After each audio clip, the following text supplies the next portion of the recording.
Hi, I'm Isaac Hayes III, founder and CEO of Fanbase. Fanbase is a free-to-download, free-to-use, next-generation social media platform that allows anyone to have followers and subscribers on the same page. Fanbase was built through investment dollars from equity crowdfunding from the Jobs Act. People just like you help build Fanbase, and we're looking for more people to help build Fanbase. We are currently raising $17 million in a Regulation A crowdfund on Start Engine. We've already crossed $2.1 million, but we're looking to raise more capital from people just like you that deserve the opportunity to invest in early-stage startups without having to be accredited investors. So right now, I'd like you to go to startengine.com/fanbase and invest. The minimum to invest is $399. That gets you 60 shares of stock in Fanbase right now, today. And then use Fanbase to connect with friends, grow your audience, and be you without limits.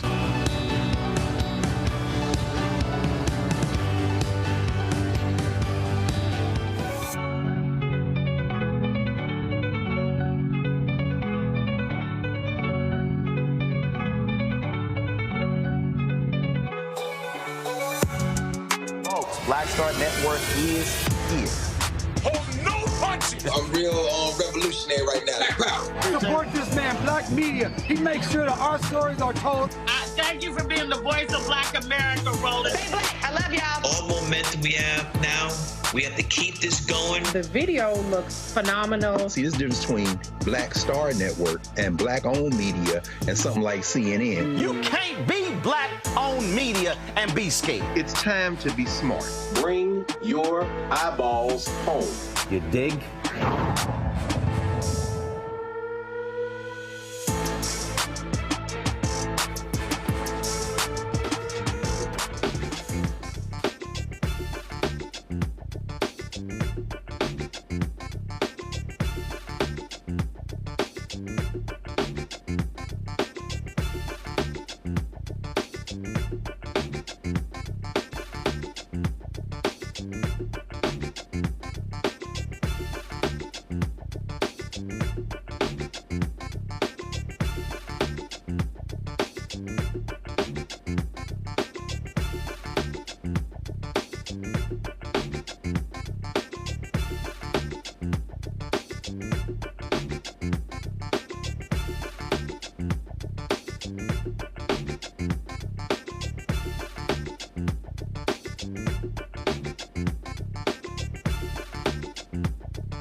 Today is Thursday, December 19, 2024, coming up on Roland Martin Unfiltered, streaming live on the Black Star Network. Fulton County DA Fani Willis is disqualified and her entire office disqualified from prosecuting Donald Trump and the other defendants in the Georgia 2020 election scandal. We'll tell you about this fallout.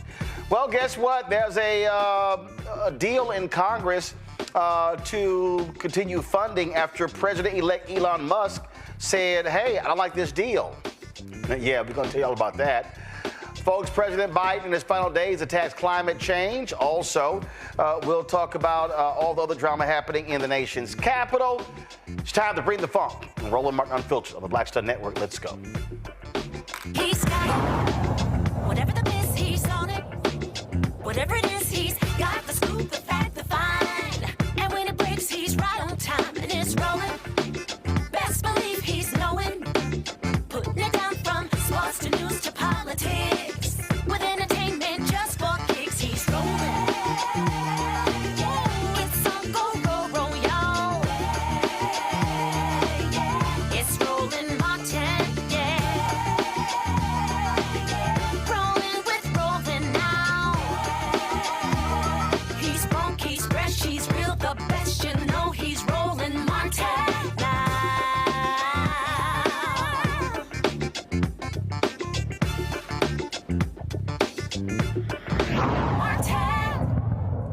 Well, folks, after President-elect Elon Musk tweeted out Donald Trump followed him, the Republicans scuttled the bipartisan agreement they had to continue paying for the government. Now they have a new bill that stripped out a lot of the other priorities. Congressman Hakeem Jeffries, Democratic leader, he spoke about all the silliness happening on Capitol Hill because of the back and forth with these Republicans. About the harm that House Republicans will do to the American people if the government shuts down. Families will be hurt. Farmers will be hurt. Everyday Americans whose lives were turned upside down by extreme weather events like hurricanes and floods and wildfires will be hurt if they don't get the relief that they need and deserve to improve their quality of life.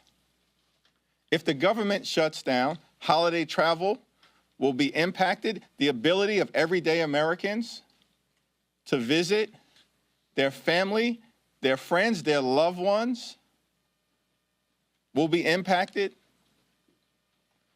Border security and Border Patrol agents will not be paid. TSA agents will not be paid. Small businesses will be hurt in every single community in this country.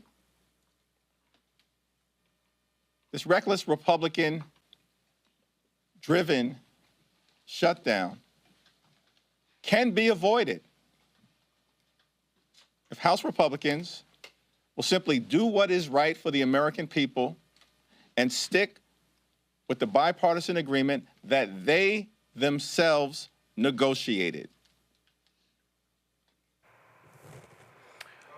Folks, this is a live look on Capitol Hill right now as this conversation continues.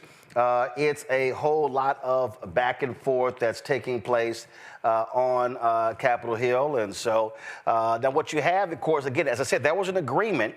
But then Elon Musk decided to tweet that he didn't like the deal. Republicans then began to cave, began to cower. As a result, Donald Trump then began to say, oh, he didn't like the deal as well. And so that was Minority Hakeem Jeffries. Now, he then went to the floor and talked about, I'm sorry, how the Republicans going to try to school somebody on fiscal conservatism when Donald Trump did this? In our nation's 248-year history, 25% of our nation's debt was accumulated during the 4 years of the former president. 25%. How dare you lecture America about fiscal responsibility, ever? And then President Biden comes to office, gets big things done for the American people on infrastructure, on the CHIPS and Science Act, standing up a clean energy economy, rescuing America from a once-in-a-century pandemic, gets all of these big things done, partnering with House Democrats and Senate Democrats, and in the process, in his first 2 years, reduces the deficit by $1.7 trillion. And so we see a very clear pattern. The facts speak for themselves. Democrats are the party of getting things done and fiscal responsibility. Republicans are the party of massive tax cuts for the wealthy, the well-off, and the well-connected, which... Again, so let's unpack this, y'all. We talk about the tax bill that was pushed through by Trump when he was there last time at a 25%.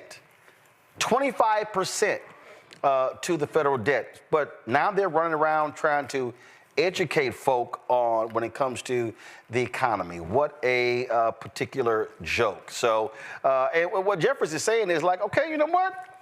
Y'all want to do this? The onus is on y'all. Y'all do this here. Y'all get to work.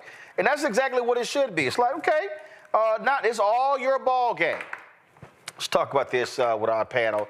Dr. Greg Carr, Department of Afro-American Studies at Howard University. Joy Cheney, strategist. Glad to have both of y'all here. I mean, here's the reality, Greg. And I saw this tweet from Eric Erickson. He was like, you know, why isn't Biden doing more to solve this problem? That was a bipartisan deal. President-elect Elon Musk, and that's the real deal. And here's what Americans had better understand. The United States, if you thought the oligarchs before controlled public policy, absolutely, public policy in America is now going to be determined by tweets. It looks that way, to the tune of over 150 since 4 in the morning yesterday. Where's Junior Varsity Vance, by the way? You know, he's gone quiet, so I'm wondering if he's down there over at Steve Bannon's townhouse in the shadow of Capitol Hill, plotting and planning for the great takeover. This is a preview, of course, of what's going to happen beginning in January. Of course, they want to get rid of the debt ceiling because they're getting ready to pay these billionaires off with our tax money and borrow the United States into oblivion. Now, the Democrats aren't, you know, fiscal hawks. This goes back to Bill Clinton and triangulation and DLC and trying to, you know, show themselves to be centrist, so to speak. But Bernie Sanders got it right today. The richest man on earth, President Elon Musk, doesn't like it. Will Republicans kiss the ring? Billionaires must not be allowed to run our government. Well, guess what? Billionaires have been running it for quite some time. And thanks to John Boy Roberts in 2010 with Citizens United and unfettered access, Elon Musk has the cheat code. It's not even a cheat code anymore because there aren't any rules now, Roland. There aren't any rules. Enjoy it, folks. Just need to go ahead and get used to it. And it's like, okay, since y'all want to run the whole show, and since these Americans said let's have them run the show, have at it. Yeah, we're going to find out. You messed around and you're going to find out. We don't have a democracy anymore. It feels much more like an oligarchy. And frankly, this is going to lead to a lot of chaos because eventually Donald Trump is going to get sick of Elon Musk, stealing his thunder. Who even knows if he even knew what Elon was going to do before he did it, and that now he has to save face. And it's their silly, immature dynamics are now changing what our whole government is doing. And let's be clear, Joe Biden did his job in that he had a Democratic Senate and a Republican House that came up with a deal. We only have one president at a time. President Joe Biden, they have a deal under him that he was willing to sign. Donald Trump should have just simply walked away, allowed it to be signed, and then he could have said whatever the hell he wanted afterwards. But to try to get in the way of the deal because some oligarch said that that's what you have to do is completely irresponsible. And I don't think we just need to hear from Jeffries. I think we need to hear from the president on this. And by that, I mean President Biden. We need to hear what is going on. Every moment in the United States is important. We got all the way to January 20th. We need everyone's voice on this. This is no way to run a country. We had a deal. It should have been honored. Yeah, but look, of course there was a deal, but the bottom line is they want to exert their influence. And Republicans still control the House. That's just a fact. And so it's like, and again, you know what? That's how y'all want to roll. But I need everybody understanding. And this is what people had better get used to, Greg. There's going to be more of this. You are going to see a lot more of this. You are going to see the Elon Musk of the world, the Vivek Ramaswamy and the others making policy. And there's going to be that inevitable clash with Donald Trump. And we'll see how that ends up. But as that, what was that video, Homeboy of the Hotel? It's above me now. And making policy via tweet. Yeah, it's I tell you, like you said, Joy, it's chaos. And, when we think about this legislation that had been agreed to, I mean, there are little things like people here in the DMV, the idea that the federal government would turn over control of Robert Fitzgerald Kennedy Jr. Stadium so that the Washington Commanders might be able to build a new complex there. I don't watch NFL football anymore since Kaepernick, but there are a lot of people out there who be like, oh, my God, it seems like a small thing. But the point is this. If they can't, well, they're not going to honor their word because honor means nothing. But if they can't go ahead and push this through because Musk is screaming, then, as you say, this is a preview of January. The MAGA Muppet Mike Johnson is likely to lose his speakership. We saw what happened when they tried to elect the speaker the last time, with Matt Gaetz damn near getting choked out and Byron Donalds getting the back of his head palmed, still waiting on his presidential hell. They put Herschel Walker in an ambassadorship before this manservant, as Lauren Victoria Burke would call him, got a call. But, I think most importantly, and I don't know what y'all think about this, it seems like maybe the key to this, with all the noise notwithstanding, is to get this debt ceiling gone for 2 years. So they can basically just run up the bill. But like you said, in terms of a preview, in that hillbilly horde in Congress, people like Chip Roy and them, Thomas Massey out of Kentucky, those cats ain't gonna vote for nothing that adds a penny to anything. So they're gonna have to have Democratic votes. And, as Hakeem Jeffries is kind of being eloquent about it in a very temperate sense, but Jasmine Crockett said, what she said, I guess you probably show it in a minute, your homie talking about this. The Democrats shouldn't lift a finger. Let this pain be redistributed, as Minister Farrakhan or Martin Luther King, for that matter, would say. Redistribute the pain. Well, absolutely. Guys, get that Jasmine Crockett clip. She was on MSNBC talking about this, and she's right. And people just need to realize the level of stupidity. We're going to see a bunch of this over the next 2 years. So just buckle up, roll a clip. This is not like one of the most senior members, right? So basically, he had not burned enough bridges, and so they had to go way, way down in seniority to find someone that they could come to a consensus on. When they swear in January, or when we all try to swear in January, listen, there's going to be less Republicans than we had in the 118th, right? Because the story has not really been told about how strongly House Democrats performed while the Republicans won the White House, while they ended up picking up so many seats in the Senate. You know who lost seats? The House, right? Now, should we have a Speaker Jeffries? Absolutely. If North Carolina didn't cheat and take away our seats, we would have a Speaker Jeffries, and we would not be in this situation. But here's the deal. There is no fixing this without the Democrats. We have seen this over and over, and I'm just going to sit back and sip my tea and wait on them to figure it out. Or maybe sip something stronger. I'm just saying it. Hakeem Jeffries, you talk. Check out this response from Congressman Jamie Raskin. Where are you on this negotiation? We had many weeks of negotiation with the Republicans. We arrived at a bipartisan legislative compromise. The Senate Democrats, the Senate Republicans, the House Democrats, the House Republicans, everybody agreed. And then it was blown up by Elon Musk, who apparently has become the fourth branch of government.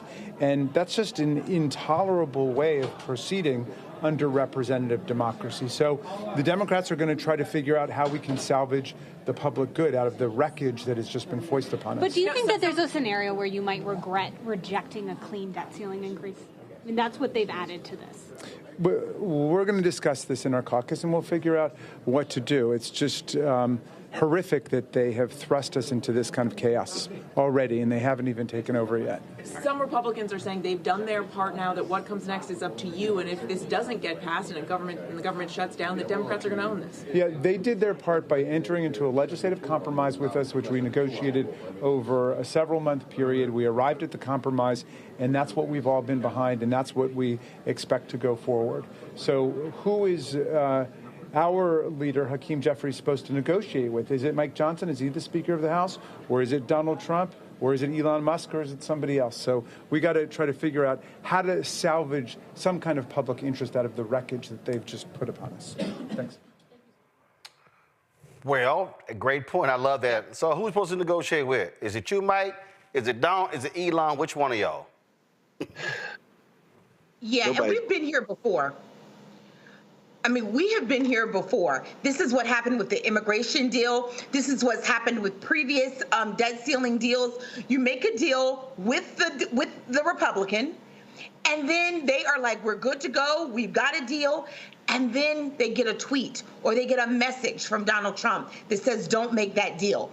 That does not instill trust. So you cannot make a deal with them. The Democrats should not engage in any more deal making with this particular Republican Party until they understand that when you give your word, you know, Mike Johnson is a man of faith. Or at least he says so. What else is a man other than his word, or a woman for that matter? When you give your word and you say we're done, we're ready to vote and to go to the Senate, and then you get a tweet from someone else, not even not even the leader of your party in this case, but even if it had been, he's not in the House, he's not in the Senate. No deal was made with him.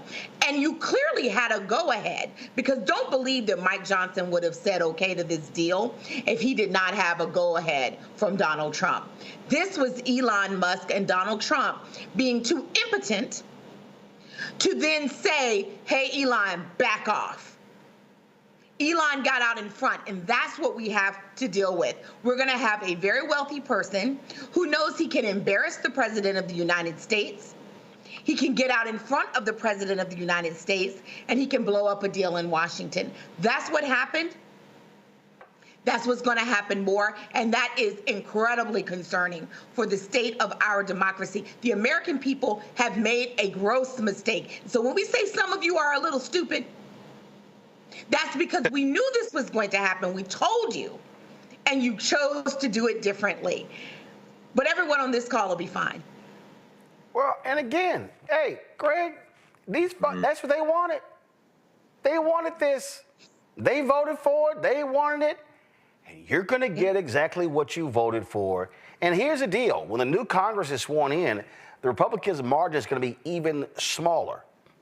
It's even smaller. And so if I'm, like I keep saying, if I'm Congressman Jeffries, I'm sitting there keeping my caucus at bay, and I'm like, let them do all the work.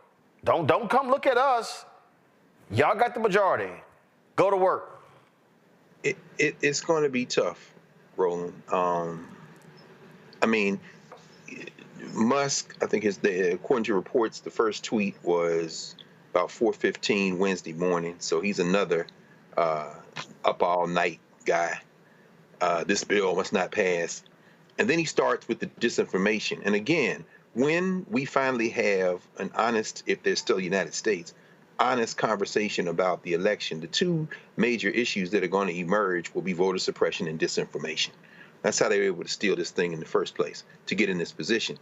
But then he's tweeting out that in the bill is $3 billion for Washington, D.C. to purchase the football stadium site. It's a lie. It's pure disinformation. Now, that has pissed off some of these white nationalists in Congress who are fiscal hawks, like Congressman Thompson out of Pennsylvania. You know, he's like, wait a minute, this guy doesn't have a voting card. And so, as you say, this already razor-thin majority, which is going to get smaller when they reach in and dip in for these administrative appointments, administration appointments, executive branch appointments, you know, you're going to see, I mean, hell, it's bad enough to have the Nut Caucus over there, the Andy Biggs and all them, the so-called Freedom Caucus, reminiscent of when this thing became an issue in the first place. The debt ceiling had been passed pro forma over 100 times since 1939, and it only became an issue in 1939 when the federal government clawed back some authority they had given to the Department of Treasury to do this. But it really became an issue when Newt Gingrich, who's still running around after he threw the rock and hit his damn hand in 1995 and 96 when they put that on Bill Clinton. So this is all part of the same white nationalist backlash to the civil rights and black power movement of the 1960s and 70s. The whole contract with America. This is when this thing became an issue in the first place. But they can't hold this coalition together. Now, will the Democrats sit on the sidelines? Who knows? Who knows? Because Jamie Raskin is now going to move over to Judiciary to chair the Judiciary Committee. And in his place, when they try to advance Alexandria Ocasio-Cortez, they put the 74-year-old dude in.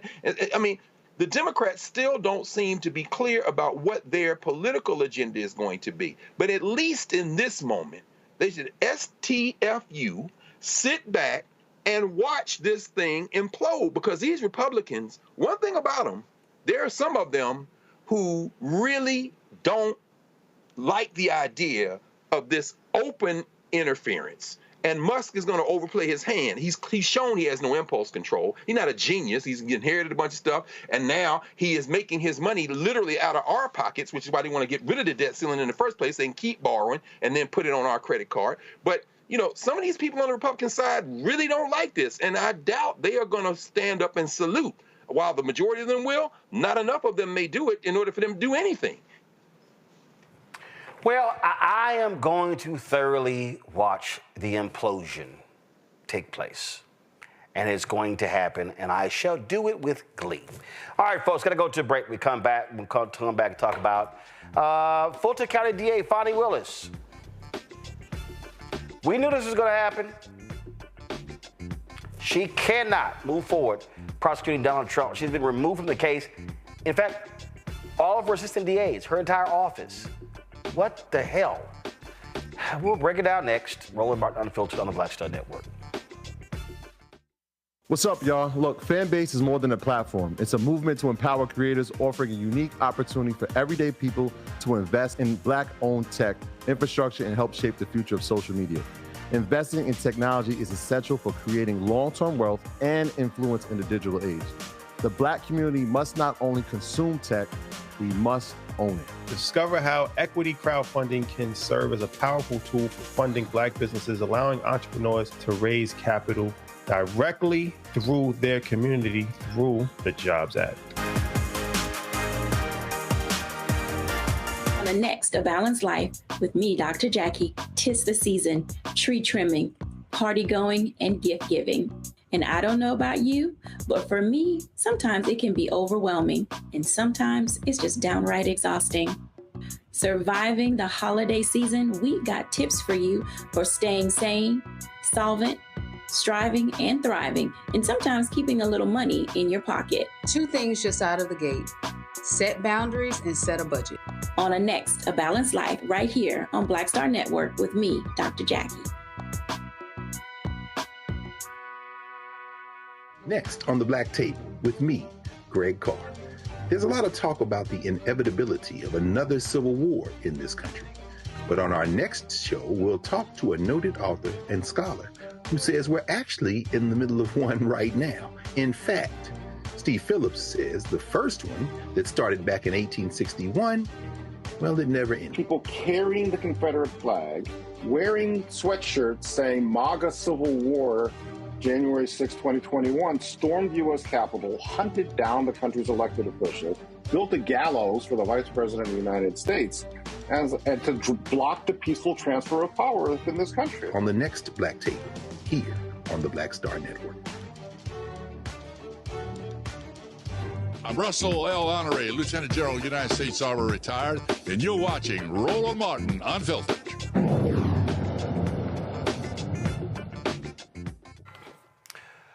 Well, folks, let's talk about what happened in Georgia, where the Court of Appeals made a decision removing Fulton County DA from the prosecution of Donald Trump. All of this as a result of the Nathan Wade saga, someone she was involved with, and all of that drama. Trump and other defendants in the case had argued Willis profited from hiring Special Prosecutor Nathan Wade, with whom she had a romantic relationship, and that it gave the elected district attorney an impermissible stake in the prosecution. The defense failed to prove an actual conflict of interest, but that the appearance of impropriety makes this a rare case. This is one of the stories that it had been gone back and forth, and of course, once it became public, that sidetracked the entire prosecution, that led to various hearings, and so what it did was it gave Donald Trump exactly what he wanted, and that is, it gave them time to back off. Now, here's the issue here that also jumps out. And this is really the problem with the Georgia Court of Appeals decision. Not only is she removed, her office is removed. We're now talking about a red state. So what now happens? Who does the Attorney General appoint a special prosecutor? Oh, the AG is a Republican. So this case may actually die. And so this is, again, just what is crazy with this whole thing. And I was very clear. And there are some people who hit me and they said, oh my God, Roland, I think you're wrong. I'm going to say it again. We are here because of Fani Willis's decision. In this case here, I don't care what anybody says. If you're trying to convict a former occupant of the Oval Office, everything has got to be clean. There cannot be a blemish on anybody on the team. It doesn't matter. And common sense says, sorry, boo, you can't be on the team. No, you cannot. I don't care what anybody says. And so this is not, oh, well, this is attacking her. No, it's not. She made this call. And that's why we're where we are right now. J. Edward Shipp, his attorney, joins us right now. All right, J. Edwards, what do you make of this? Is this any surprise? It's not a surprise. Well, I take that back. It is a surprise coming from the Court of Appeals that actually went against the rule that they had set not even 3 years ago, saying that just an appearance of impropriety is not enough to disqualify an office. So let's start there. Now they're bending the rules for their favorite candidate and saying, hey, I guess this appearance can be used to disqualify this office. And the dissent spells it out and says, you guys, in 2021, we had something like this come up, and we chose not to, bend the rules for this particular individual. And now, just because you don't like the outcome of how this is all played out, Now you're bending the rules and saying, we're going to bend the knee and we're going to allow the office to be disqualified. Is it going to go to the Supreme Court?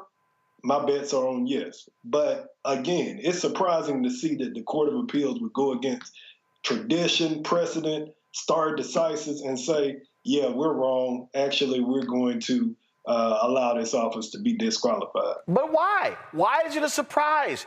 If you are a blue dot in a sea of red, you got to make sure your stuff is tight where you give nobody an opportunity to rule the way they ruled. It's a surprise because so many times we have watched people say, well, we're going to go to the rule of law. The rule of law is what's always been shoved down our throats by the Republican side. Let's follow the rule of law. And that's even what happened in this particular case. The trial judge said, yes, there is an odor of mendacity at this case. We're looking at, the person who testified. Yeah, they're probably lying. But again, I have found it not to be improper, so I'm not going to disqualify her. And then you had the Court of Appeals say, hey, I know we never change what the trial court says. We always go to the trial court's discretion because they are the people who actually heard the testimony, were right there at the time. We're going to go and change that. That's a surprise to us. Here's why it's not a surprise to me. We see it with the Supreme Court. We actually see it, which is why, for me, you never do anything to put yourself in a position to where it has to go where somebody else is now determining the rules. That's where it is. Let me go to my panel here, Joy, Greg. Joy, I want to start with you. Joy, I've had a couple of people text me and they were like, you should be defending the system. I'm like, I'm sorry, I can't. If I was the Fulton County DA, I'm saying to everybody on the team, if you got even a smidgen of a problem, tell me right now, and I'm probably going to boot you off the team. I think that's right. I'm texting right now with a friend who's a lawyer in Fulton County, and they agree. This was a mistake, and I've always said it, that Fani Willis, despite how proud we were of her and her toughness and her flair and her competence as an attorney, she made a huge personal error in judgment, a personal error that was also a professional error in judgment. And then she compounded it by once it was out there, and perhaps being unfairly blown up, whatever. We're not naive. That is, of course, what's going to happen. If any of us had a prosecutor who had a relationship with another prosecutor on the case, we would bring it up too. We're going to be adults here. We would all bring it up. Any defendant would bring it up. But once it's brought up, and even if it's unfair, she should have recused herself. Not just the other man, I'm forgetting his name right now. She should have recused herself. If she had done that early on, we might have been able to put it behind us. She would not have become the story, and we could have saved so that her office could have continued with the case. But instead, that did not happen. And the thing here, Greg, it's been a problem. And Greg, because of this decision, the case may be over.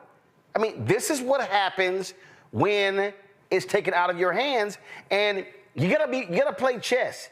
You gotta be thinking forward and going, okay, they're gonna do this. They're gonna do everything they can to try to end this, take it out of my hands.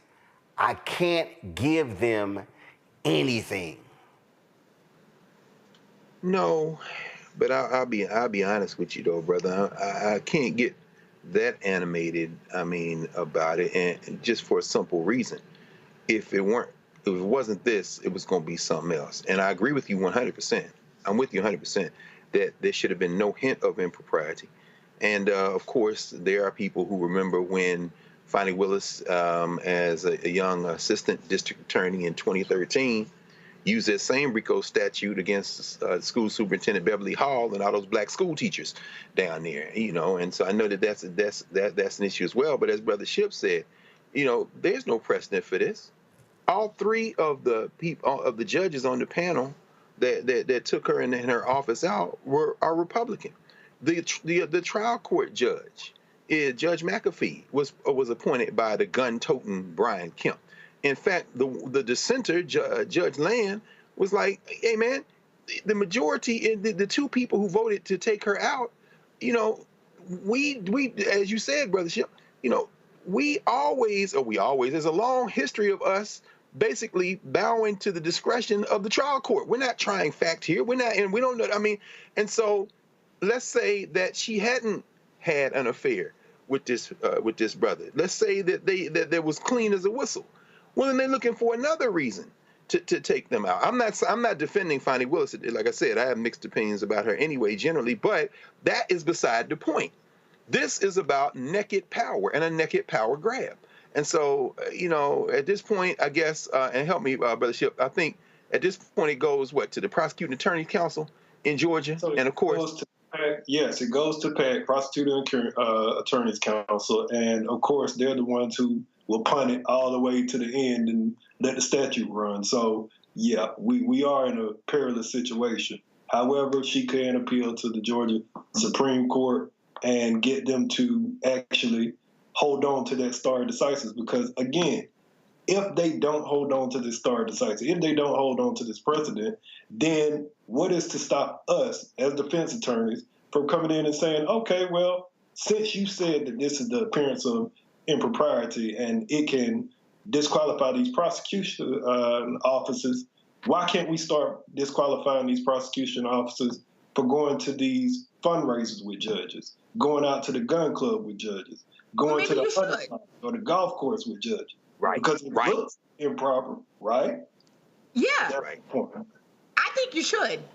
I don't know if you can hear me, but I think you should be using that. Why not? Why the hell not? So if they've opened the door here, let's use it. I don't have a problem with that. If that's the case, then it's well worth it. We also know that Fani Willis has some other things to answer for in Fulton County. Some things that are done to rank and file prisoners, people that have been there too long without having trials and hearings. So, look, let's move on to what's next. If she decides to appeal it, that's fine. I'm sure she will. That's good. But let's let the prosecution move forward. Let's do what we can do on Donald Trump, but then perhaps her office can refocus on the things that are happening to rank and file people in Fulton County, because that's also a story here that is not fully being told, even as we are proud of her. There is some improvement that needs to be done there. And with respect to her, let this be a lesson to all of you. If you're going to take on and be in a high-profile case like Donald Trump, you cannot have this kind of gap out there. It's not going to work. They're going to find out, and they're going to use it to their benefit. And you can say it could have been anything, but in this case, it wasn't. It was the thing you gave them. Well, the thing for me, I just cannot stand unforced errors. I hate unforced errors. And I thought that this case was one of the strongest ones out of all of the various state cases. And to be honest, I don't have any hope that this thing is going to move forward. You, J. Edward, what do you want to you? I have my reservations, but I do think it's going to move forward. But I always think about, Omar said it in The Wire, you shoot for the king, you better not miss.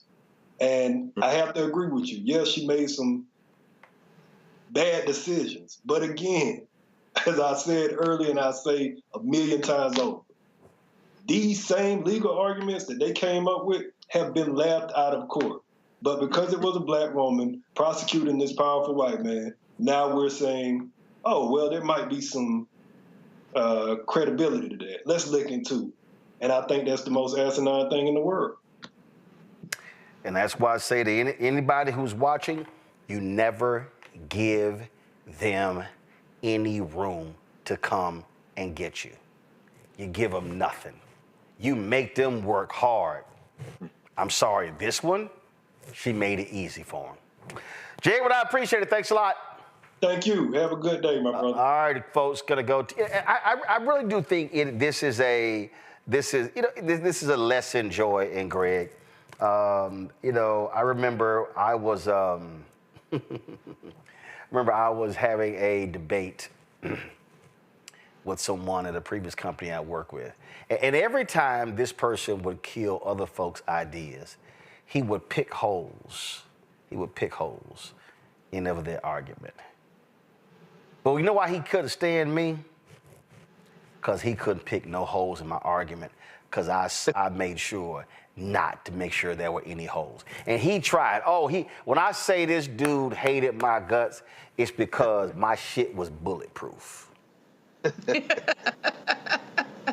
And I would sit in a room, and we'd be in a meeting, and I'd be like, I dare you to challenge me. Yeah. I dare you to find holes. And I just think that, it just drives me crazy. She made it easy for him.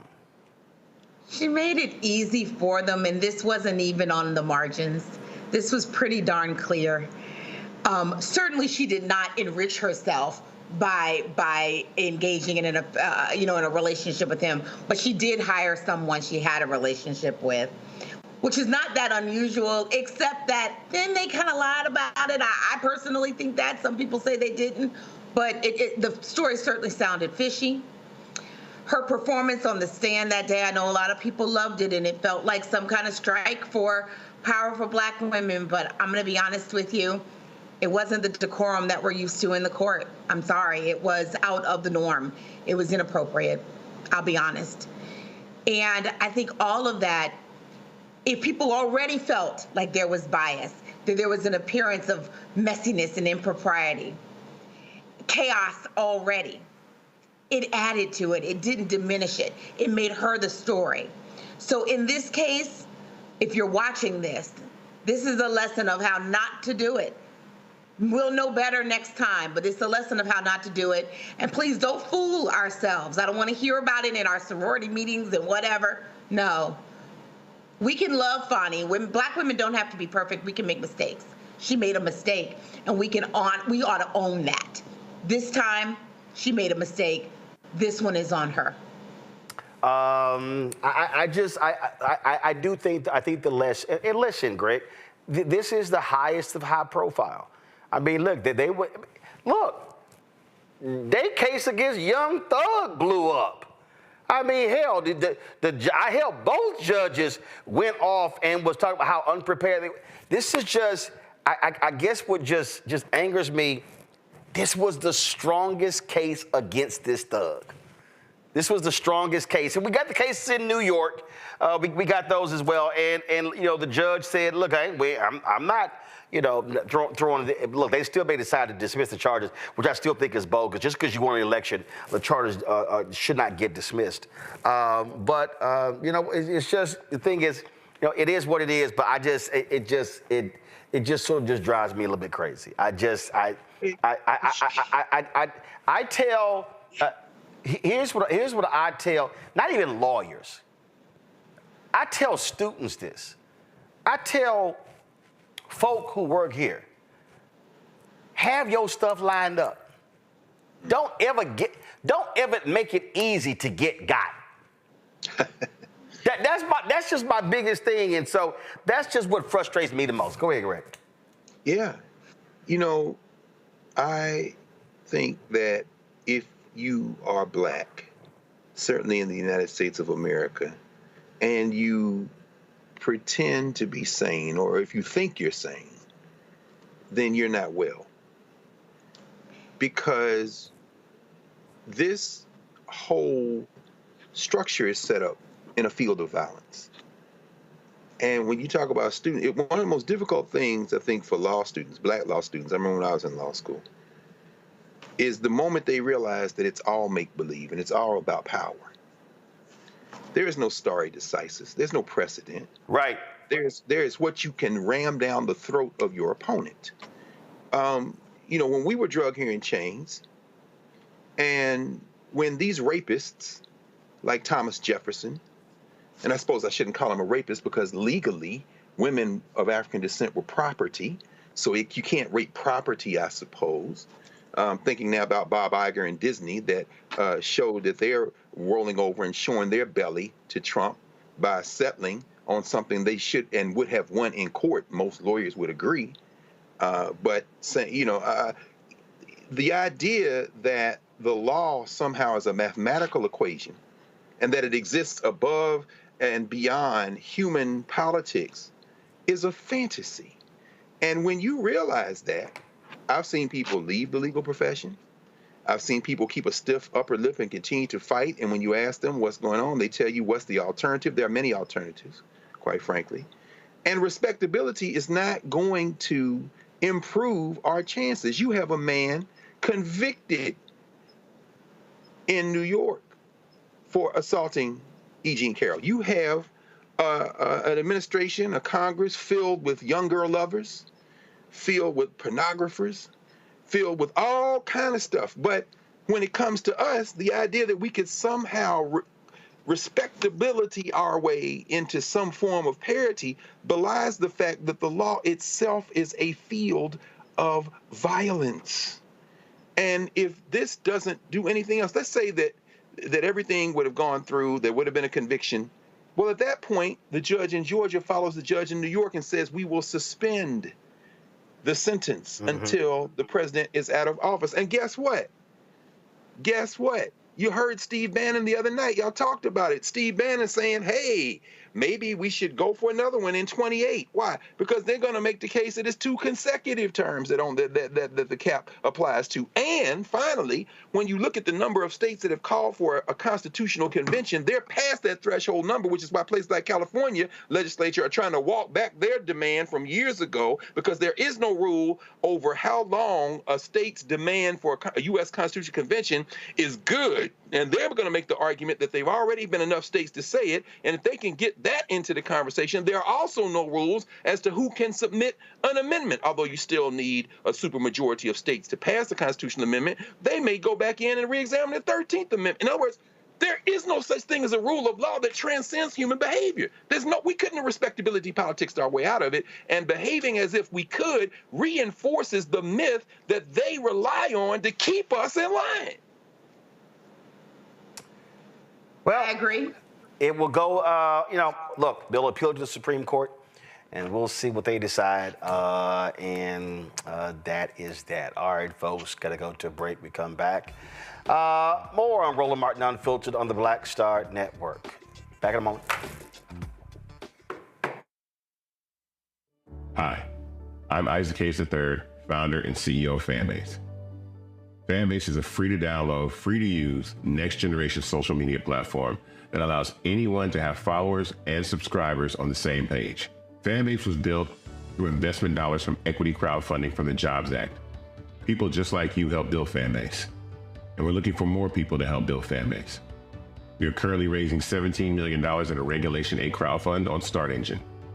We've already crossed $2.1 million, but we're looking to raise more capital from people just like you that deserve the opportunity to invest in early-stage startups without having to be accredited investors.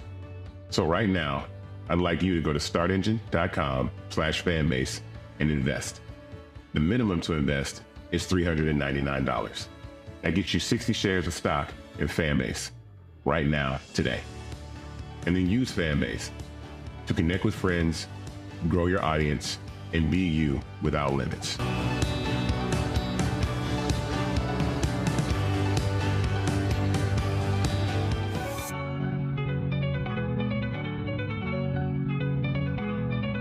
On the next Get Wealthy with me, Deborah Owens, America's Wealth Coach, are you working hard and yet your performance doesn't reflect your paycheck? On the next Get Wealthy, you're going to learn some savvy career moves so that all your efforts actually show up in your bank account. Joining us is the founder of a career network, and she's going to share the 3 R's of accelerating your financial growth. Here's a tip as well. If you are an individual contributor and you desire to be a leader, do the work where you are now. Because if you do the work where you are now, when you do reach the level, you'll be prepared to stay there. Right here on Get Wealthy, only on Black Star Network. How you doing? My name is Mark Curry, and you're watching Roland Martin Unfiltered. deep into it, like pasteurized milk without the 2%. We getting deep. You want to turn that shit off? We're doing the interview, motherfucker. All right, we began the show talking about the debt ceiling drama. You know what? So there have been a couple of videos on that have come out of Capitol Hill that I just find to be, quite hilarious. And so I just gotta play a couple of more. Here's Congressman Jared Moskowitz. 1 minute to the gentleman from Florida, Mr. Moskowitz. The gentleman from Florida is recognized for 1 minute. Thank you, Mr. Speaker. Denial is not just a river in Egypt. Let's talk about the last 2 years. It was the Democrats who raised the debt ceiling, not the Republicans last time. Many of you voted against it. It was the Democrats who kept over the government, not once, not twice, but every single time we needed to keep the government open, it was the Democrats who kept the government open. More of us voted for it than you.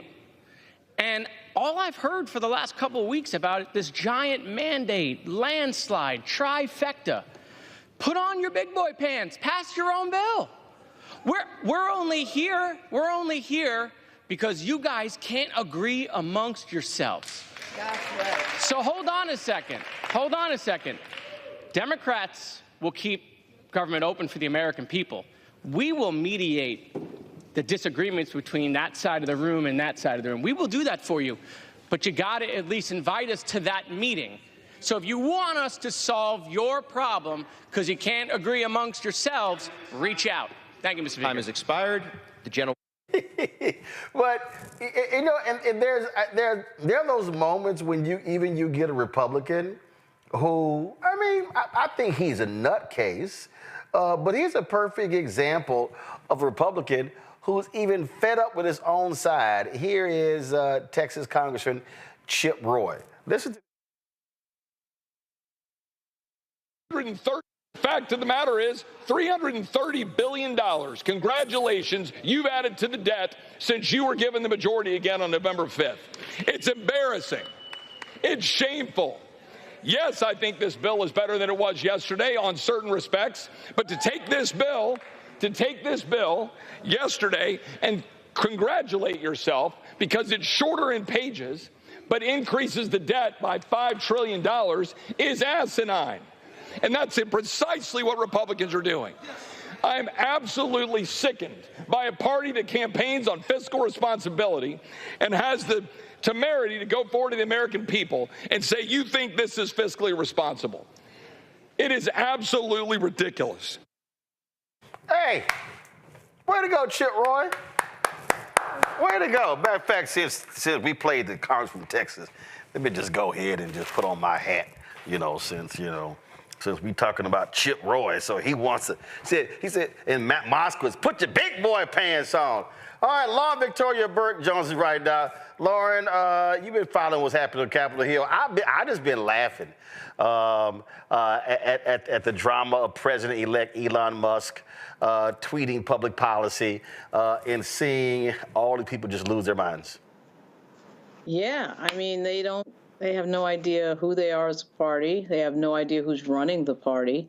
And, 30 Republicans just voted against, raising the debt ceiling, which they're typically not into. But again, they don't know whether they are the, Goldwater Republicans, the Reagan Republicans, the William F. Buckley / Reagan Republicans, the George W. They're certainly not the George W. Republicans.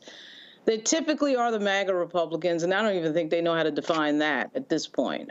From a standpoint of leadership, there is no leadership. We got a president that likes to play golf a lot.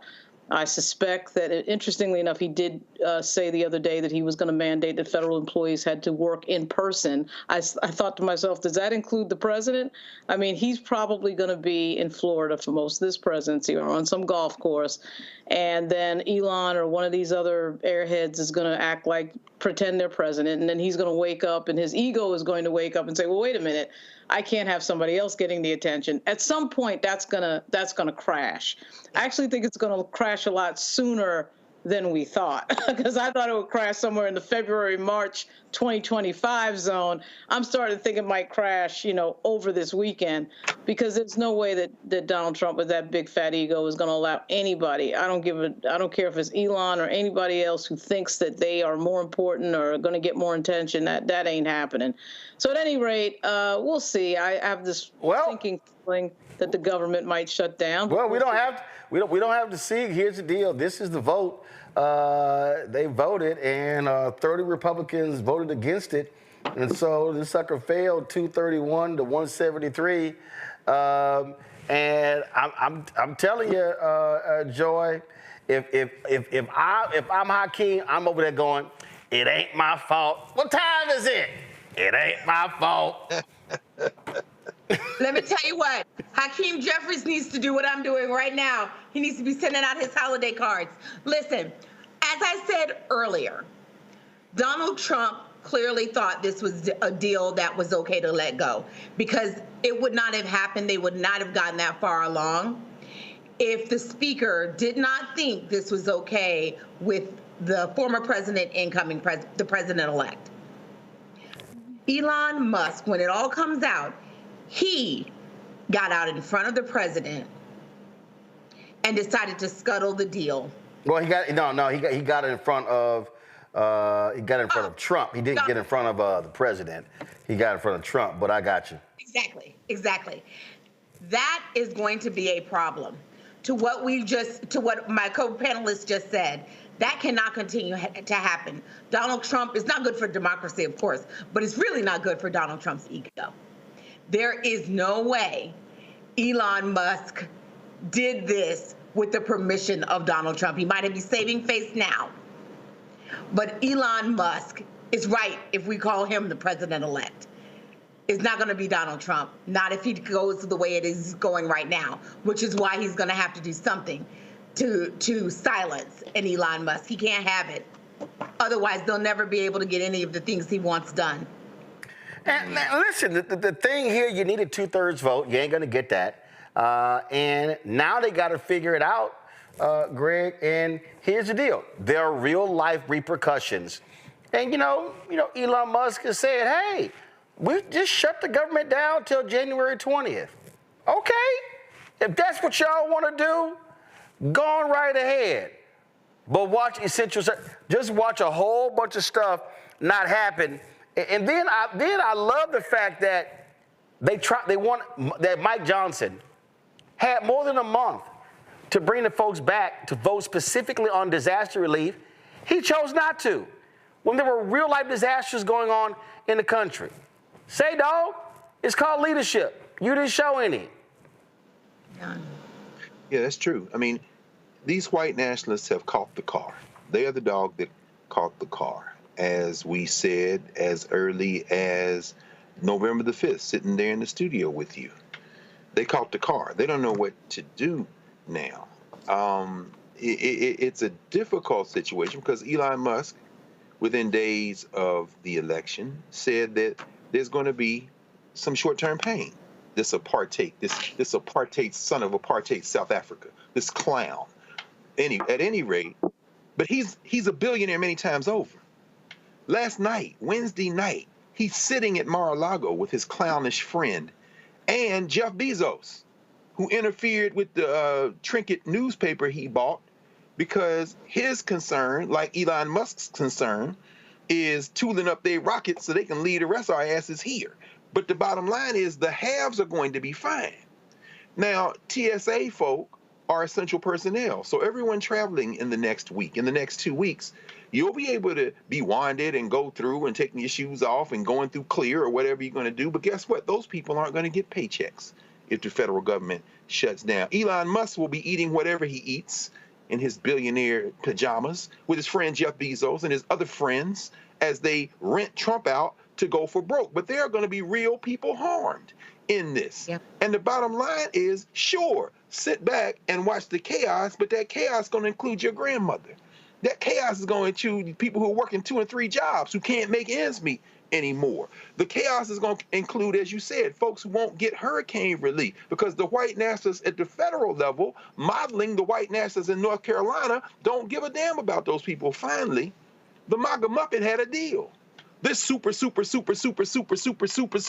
backbencher, as Congresswoman Crockett said, who they had to pull out of the crack of their toes to put in as speaker because they failed 50,000 times to elect a speaker, he had a deal. But if this is the type of transactional chaos, again, to quote what you said earlier, Joy, chaos, if this is the type of transactional chaos we're going to see going forward, all bets are off. Donald Trump is transactional. You scratch him behind the ear, maybe if you're Disney, you lay down for him and you settle, and then maybe he wakes up in the middle of the night and decides, I'm still against them. And guess what? That poster in Iowa in the newspaper, I'm going to sue them too. And guess what? I'm going to go get somebody to round up somebody over here. All bets are off. Elon Musk can go sit on an island somewhere, but the people who do the living and dying in this society are in harm's way at this point. And quite frankly, I don't know if anybody in the federal government has an answer. Well, get used to this.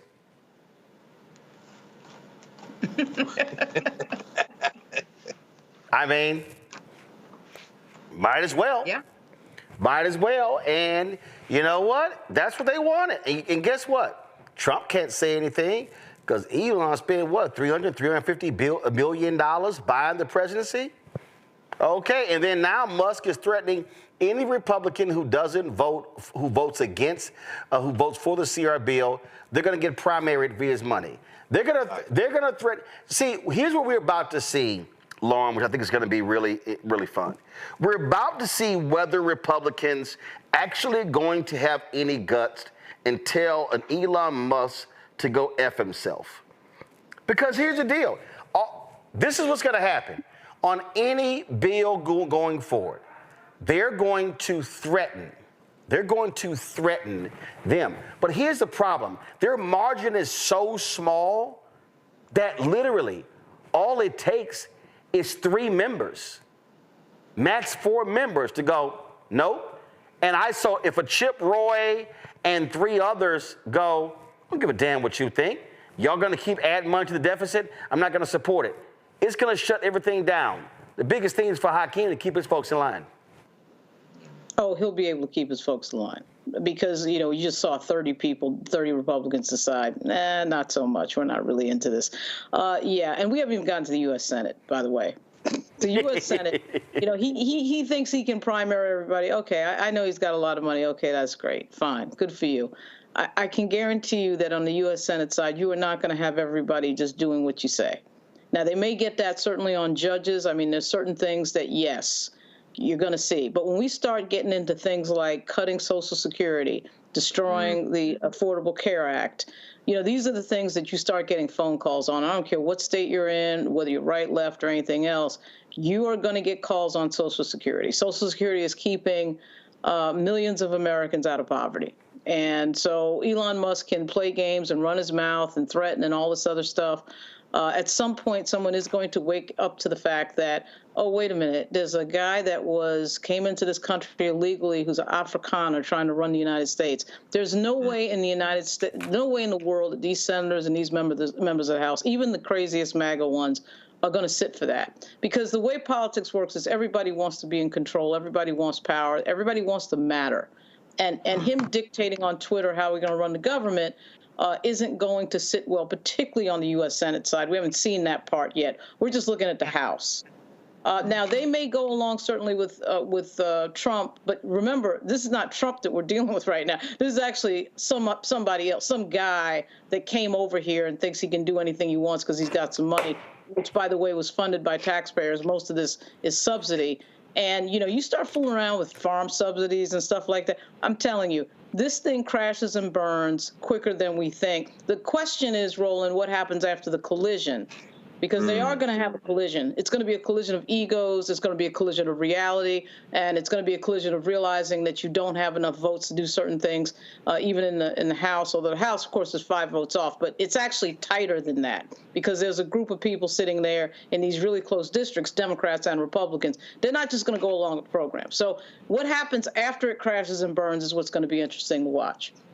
Well, speaking of crashing and burning, we'll talk about Amazon workers going on strike, where Jeff Bezos, he's whining and dining with Donald Trump in Mar-a-Lago. We'll discuss that next right here on Roland Martin Unfiltered on the Black Star Network. What's up, y'all? Look, Fanbase is more than a platform. It's a movement to empower creators, offering a unique opportunity for everyday people to invest in Black-owned tech, infrastructure, and help shape the future of social media. Investing in technology is essential for creating long-term wealth and influence in the digital age.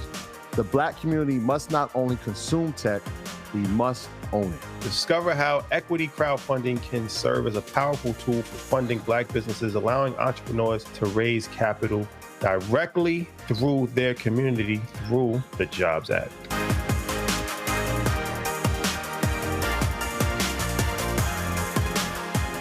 On the next A Balanced Life with me, Dr. Jackie, 'tis the season, tree trimming, party going, and gift giving. And I don't know about you, but for me, sometimes it can be overwhelming, and sometimes it's just downright exhausting. Surviving the holiday season, we've got tips for you for staying sane, solvent, striving, and thriving, and sometimes keeping a little money in your pocket. 2 things just out of the gate.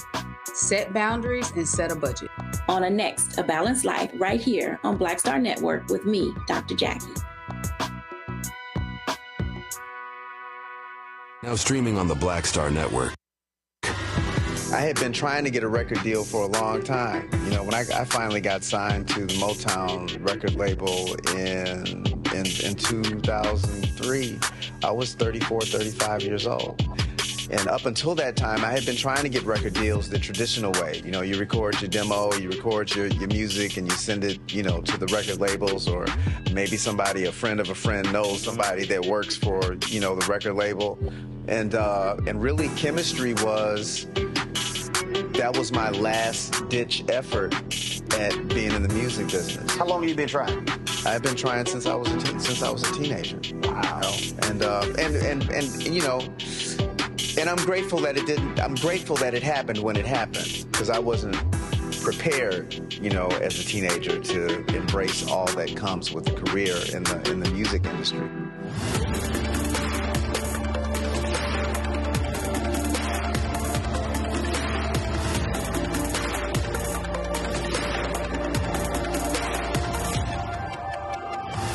Hey, this is Motown recording artist Kim. You are watching Roland Martin Unfiltered.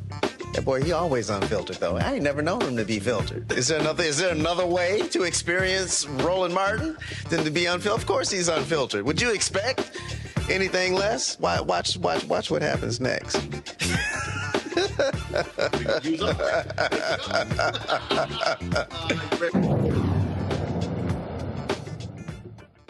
Well, there was a party last night at Mar-a-Lago when Jeff Bezos and Lorraine Sanchez, they traveled there to have dinner with the thug-in-chief. Come on, go to my iPad. So you see them there going into Mar-a-Lago, all the different people who were there, and Trump greeting them with that ridiculously long-ass tie.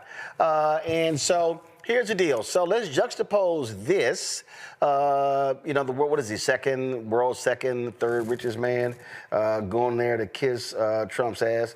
And let's juxtapose that with this today in New York, where the NYPD broke a strong Teamsters picket line. There were protests in 7 states, Amazon workers, and they've been demanding better treatment. And you have the NYPD, who was literally breaking the picket line. And people were trying to understand, like, well, what the hell are y'all doing? There was one point, this brother here was arrested because he didn't want to cross the picket line, and so the cops arrested him. I mean, if you listen to the audio, I mean, it's crazy. Check, pull the audio up, y'all. Let me roll it back. Already know. You good. You gonna get out. Be good. You good. Yo, you good. You good. He ain't do nothing. Yo, get out.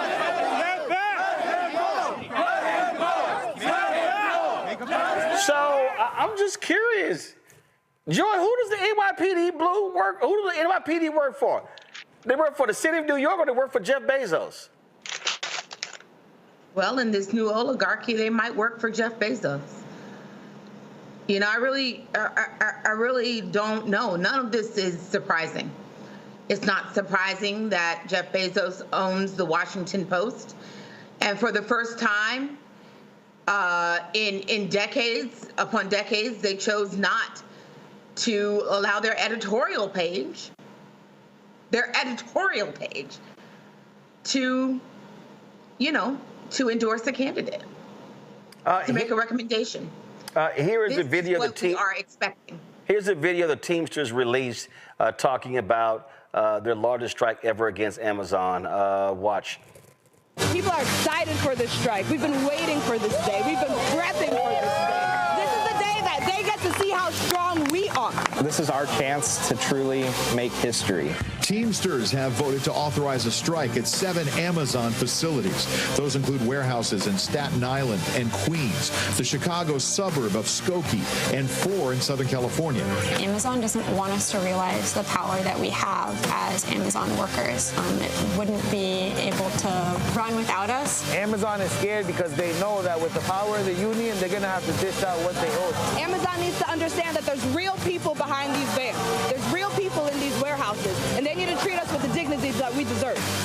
These right here, we're fighting for our life. We're fighting for our families. We are Amazon Teamsters. We deliver the packages. We make Amazon's profits. We're demanding our fair share. We demand fair pay and safe jobs. What's going to be real interesting here, Lauren, Teamsters chose not to endorse Donald Trump, and so a lot of them want to suck up to Donald Trump. But remember what he said to Elon Musk? He said, hey, striking workers, fire all their asses. So let's see whose side Trump and the Republicans will be on. I got a good guess it won't be the union. Yeah, Sean O'Brien is about to look really stupid, and so are the Teamsters. And I'm not sure what planet that they were on this entire year trying to pretend that somehow Donald Trump was their friend after it was the Democrats, led by Joe Biden and Bobby Scott, primarily, who saved their pensions to the tunes of millions and millions of dollars. So I'm not sure why the Teamsters or any of these other unions thought that this was, you know, cute to not endorse or be slow to endorse the vice president or any other Democrat, quite frankly, would have been better than Donald Trump. Racism. But, you know, this is the game. This is the dumb game that they're playing. Jeff Bezos, all of these people, Zuckerberg, they're trying to kiss Trump's posterior. This is not going to work. Nobody cares. Trump is as inconsistent a person as we've ever seen in any leadership position. You don't know what he's going to say or do from one moment to the next. And I'm not sure why they think having meetings or giving money to him or anything else matters one way or the other. Whoever's in his ear last tends to win. There is no plan. There is no direction.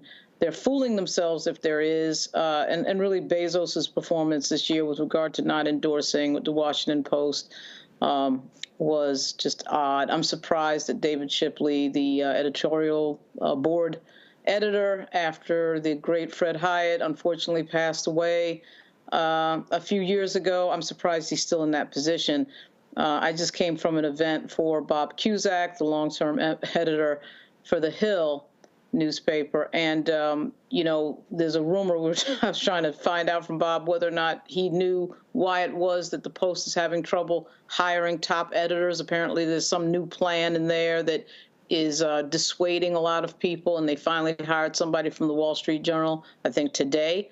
That's gonna be problematic. They're going to lose money. As you know, they lost 250,000 subscribers after Bezos made that decision, which is a ton of money.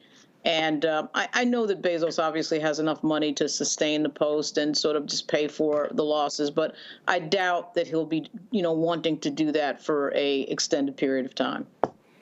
It is going to be, listen, if you're in a union, you got to get geared up. Because the Republican Party is absolutely anti-union. And I think there's going to be a massive clash, Greg, because you have an increasing number of people who are seeing the value in unions. And I think what you're about to see folk going to be really confronted with, and I'll say this here, these white union folks. Are you going to choose your white identity politics over your pocketbook like you've always had? Yes. Well, I mean, that's the question. You know, it's really dizzying when you think about everything that an informed citizenry would have to at least have an awareness of in order to, you know, move differently politically. And I say that because, you know, there was some rumbling late last month, when Trump tapped Lori Chavez DeRimmer as the nominee to lead Department of Labor. Daughter of a Teamster, grew up in San Joaquin Valley in California. Certainly on her face, more labor friendly than what you would expect. We all remember the ancient Wilbur Ross shaking aluminum cans and whatever else in his stupor. Is he still alive? But at any rate, this is different. Sean O'Brien, as you say, Lauren, you know, speaking at the Republican National Commission, and then, of course, the Teamsters don't come out for anyone. Donald Trump is transactional. So, you know, maybe that cuts in favor of labor when he's sitting there in his own stupor at Mar-a-Lago with his billionaire friends. Maybe he looks at Jeff Bezos and says, Sean O'Brien's my friend. Cut them a break. At which point, Bezos looks at Musk. They make a call. And maybe Junior Varsity Vance, who's been very quiet, is like, don't worry, we got this guy surrounded. Do we pull the 25th Amendment now? In other words, we're talking about a transactional clown in the seat of president, but we're talking about him being surrounded by people who do have plans. Now, the question is whether the plans, like Steve Bannon, who wants to destroy the entire administrative state and is sitting in a catbird seat now, whether the ultra-white nationalist Stephen Miller, who wants to throw everybody out the country and got Justin Trudeau running down to Mar-a-Lago, and the president of Mexico, Dr. Sheinbaum, taking all of her fingers down except the middle one, and she threw it up and said, you want to dance this dance? Let's dance. Meanwhile, finally, looming over all of this is China. Thomas Friedman had a long, Thomas Friedman, who's in many ways the columnist for Empire, for U.S. Empire, just came back from China, and he shook as hell. They've got the entire supply chain. You want to talk about Tesla and Elon Musk? And China has the minerals for the batteries. China has the complete supply chain. China is building dark factories. That means the only human beings in the factory are the people who come in to check the machines once or twice a day, and they don't even turn the lights on in there because the machines are building everything. So when Donald Trump comes in and says, bring back all these jobs and you got to invest in the United States, you saw the Japanese dude came up, I'll put $100 million. The Chinese will be like, we'll build 100 factories. Where do you want them? Because here's the thing, we're going to build a factory, and when you go roll up to it, there's nobody in there. Yeah, that's a dark factory. There's no such thing as organized labor when you don't have human beings working. So when the Amazon strike emerges as it does, I hate to say this, I really do, but I got a lot of friends who would consider themselves super leftists who would say this is the way it had to go in order to galvanize the people who are the lowest down on the ladder to finally do something. We might see a renaissance in organized labor if for no other reason than the lines are clearly drawn between the oligarchs and the rest. And I don't want to be part of that small Negro petty bourgeoisie that tries to get in the way of these people and tell them vote harder next time. Because unless the Democrats change their game plan, that shit ain't gonna work again. Well, it's a whole lot going on. And speaking of that, you know, I had a few words to say the other day about that little child, Lindy Lee. And she's still running her mouth on Fox News. So let me do this here. Let me go to the break, and let me just get y'all to wear in. And Jamie Harrison, man, he just called her out as an opportunist. I'm gonna show y'all his tweet as well. Lots to talk about when we come back right here on Roland Martin Unfiltered on the Black Star Network.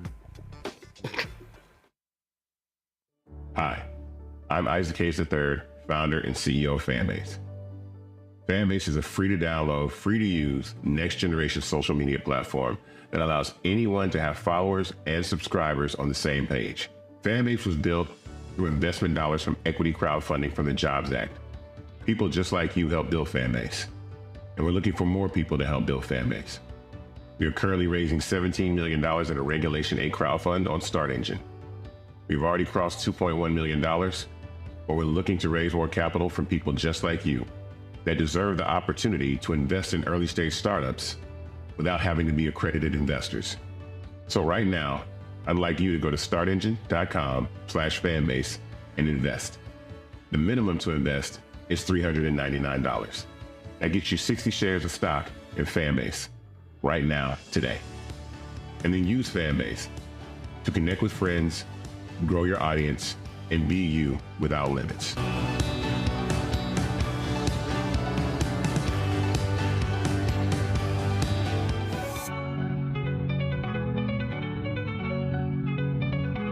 Talk about blackness and what happens in black culture, covering these things that matter to us, speaking to our issues and concerns. This is a genuine people-powered movement. There's a lot of stuff that we're not getting. You get it, and you spread the word. We wish to plead our own cause. Too long have others spoken for us. We cannot tell our own story if we can't pay for it. This is about covering us. Invest in black-owned media. Your dollars matter. We don't have to keep asking them to cover our stuff. So please support us in what we do, folks. We want to hit 2,000 people, $50 this month, raise $100,000. We're behind 100,000, so we want to hit that. Your money makes this possible. Take some money orders. Go to P.O. Box 57196, Washington, D.C. 20037-0196. PayPal is R Martin Unfiltered. Venmo is RM Unfiltered. Zelle is Roland at RolandSMartin.com.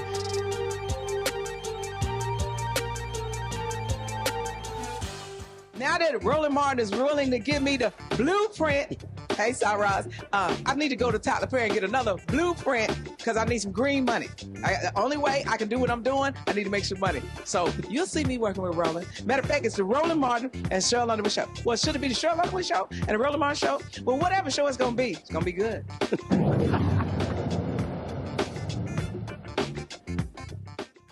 Well, you can always count on know nothing, nameless, let's say, irrelevant people to jump out here and make a name for themselves. And if you want to see just sheer stupidity, just turn to Fox News or Piers Morgan and watch anytime Lil Lindy Lee opens her mouth. Now, who is she? A nondescript, unimportant member, and she claims that she's on the DNC Finance Committee. I was told she got removed a couple of weeks ago. Then she gave herself some other little new title. But listen to this nonsense she had to say, of course, on Fox News. But I hope y'all notice, every time she's dogging Democrats, she's running to Fox News. Maybe because nobody listens to you because you're pretty stupid. Listen to this, y'all. November 5th was a decisive defeat for the Democratic Party. She lost every single swing state. It wasn't a squeaker like it was in 2016. This was a resounding defeat. And right now, Kamala Harris is indulging in delusions of running for governor of California, possibly in 2026, or even president again in 2028. America has said this is not what we don't want to be coconut pilled. We do not want Kamala Harris. We don't want failed border policies. And I feel like I'm liberated and I can finally tell the truth that the Democrats completely failed on the border. Title 42 was a tremendous mistake, and no one is willing to say that. And you shouldn't be called bigoted or racist because you want strong borders for the United States.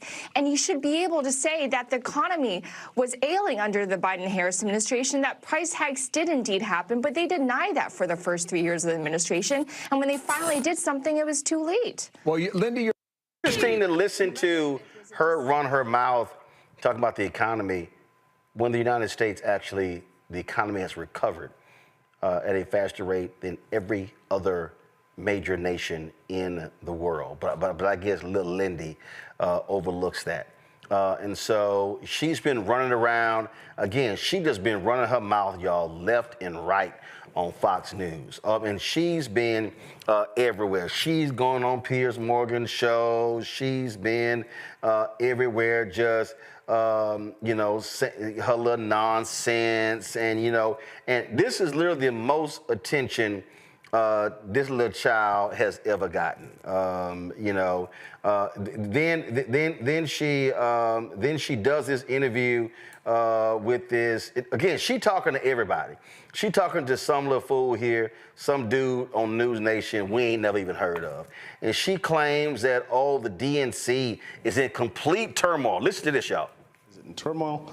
Are people leaving? It's absolutely in turmoil. People are stepping down. Yeah, and there are going to be elections. What about the current hierarchy, leadership at the NC? I mean, almost everyone's going to be gone. They're just going to be gone. Gone? Yeah, they're going to be gone, to be clear. I thought it was just obvious that it was. A disaster. Yeah, I just thought it was obvious. I didn't. Okay, first of all, you have no power. Nobody even knows you. And if you want to talk about getting roasted, Jamie Harrison, who is the outgoing chair of the Democratic National Committee, let's just say Jamie does not think highly of little Lindy Lee at all. And so he dropped this tweet here today. He said, narcissism incarnate has truly found a home and an audience. On Election Day, she, Lindy Lee, was anchored at the entrance of the Harris election night reception, attempting to greet and take selfies with any and all notable Democrats. This is yet another desperate cry for attention. I also love how she gives herself all of these elaborate DNC titles. Next Queen Regnant of the DNC. Whatever she creates next, she should add former. Go get that contributor contract, Lindy. This here to me is hilarious, Joy, because she again, this is what I find to be interesting. If you got so much to say about why the party lost what they should have done, why your lame ass not running for DNC chair? Correct. Listen, I think we're going to discover that Lindy might have a few loose screws. There are people like that, and I hate to say it, but it's true. And you can always get someone to pay attention to you if you say crazy things or if you say things that have, maybe some elements of truth in it, but the way she's going about it is not normal. And to suggest that there's anything to be taken from the fact that people are resigning and are being, there are going to be elections held, that happens at the end of every 4 years. So, we get new DNC members, we get a new DNC leader. This is not surprising. This is normal. And if she was, as important as she was, she would know that. She's trying to get attention. I'm happy to not give her any. Well, and you can always expect this here. Here's her on Piers Morgan. I'm leaving the Democratic Party. Y'all roll this. Perfectly nice woman. She would not inspire me to open a bag of chips. I mean, seriously. And I think that she sort of personifies now the ghost of Christmas past, as does Biden. The Democrats have got to move on quickly, haven't they? Yeah, I couldn't agree more. She's indulging delusions of running for governor in California in 2026 and perhaps even running for president in 2020. And I just want to echo what a lot of you guys already said. This past week has been harrowing for me. This Saturday, I went on Fox and Friends and I said that Democrats have a stench of loser hanging over them. Yeah. As soon as I said that, there were boycott campaigns against me, unblock, unfollow campaigns. I lost 40,000 followers. Really? In 4 days. People have called me the W word. I don't know what we're allowed to say, but you can fill in the blank. We're uncensored. Let's say it. Say it. Say what the word was. Am I allowed to? Yeah. Well, they called me a whore. They called me the C word. They asked for me to be deported, and you can just search for my name in those terms on X, and you'll see a bunch of them. So all these so-called Democrats, the party of inclusion, the party of diversity, masks off. And it's even worse because they pretend to occupy the moral high ground. At least with Republicans, they are who they are. But with Democrats, they pretend to be, so loving and caring and embracing of diversity. But all of a sudden, when I dare to utter any criticisms of the goddess, Kamala Harris, I get ostracized. Me, after having raised tens of millions of dollars for the party. And I'm being called a grifter when all along, all these years, I've said on TV, I've said to the press, I'm a conservative Democrat. This is not a switch for me. This is just me. This is who I've always been. Yeah. And also, my donors are pissed. They raised $2.5 billion across Super PAC in the campaign. It's my responsibility. It's my duty of care to ask, what the hell happened? Okay, first of all, boo. You didn't raise $2.5 billion. Let's just be real clear right there. And this is just laughable, Lauren. Again, but this is, I'm just a victim. They're boycotting me. Yes, because you're literally aiding the enemy. And then this whole deal, how Republicans are who they are, and Democrats about diversity. But this is the same person who criticized identity politics. I mean, come on. And then she said they called me a whore. I saw people call her an attention whore. That's what I saw. Now, I'm not going to use that language. I'm going to do it. But the bottom line is, she is desperate to get a TV contributor job. She is desperate because here's the deal. If the two places that you consistently go to are going to be Fox News, News Nation, and then add on Piers Morgan, I think it's obvious. I mean, what the hell? You might as well go to Newsmax and OAN next. Well, to Joy's point, there's no quicker way. I mean, this is some high plains grifting that we're watching. So it's a combination of two things. There's no quicker way to get on television, particularly Fox, than to hate the group that you belong to, particularly if you're black. So if you go on and say, okay, I'm a black person that hates other black people and says a bunch of negative stuff about black people, they'll book you immediately.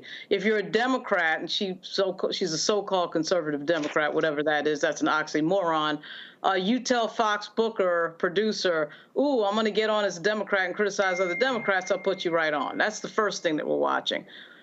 So, of course, she's trying to get a contributor's contract, and that's the pathway to that. The other thing we're watching is sort of a reaction to losing, a shocking loss. And people deal with failure in different ways. And you can see with Cenk Uygur and Joe Scarborough, it's kind of like a Stockholm syndrome type of thing. Well, my captor, I'm now going to try to be friendly with the people who've kidnapped me that are problematic. And so they've just sort of given up and thrown their hands up. And, you see people online like Mark Elias who's fighting, right? You see a lot of people who are fighting. But a lot of people, what they're trying to do is they're trying to be friends with the enemy. Some of that is just fear and cowardice. And some of it, I think, is strategery, political strategery. I'm going to, if you can't beat them, join them. The problem with all of that, of course, is that Donald Trump is a lunatic. This is not somebody that is just an opposing candidate in the same sense that we had, sort of like I say, in the Reagan years, or even Nixon or somebody like that. I mean, you played, even though Nixon was a dirty politician, there was still some rules there, I often think to myself, if Nixon was alive today, he would say to himself, really? I mean, this is quite interesting.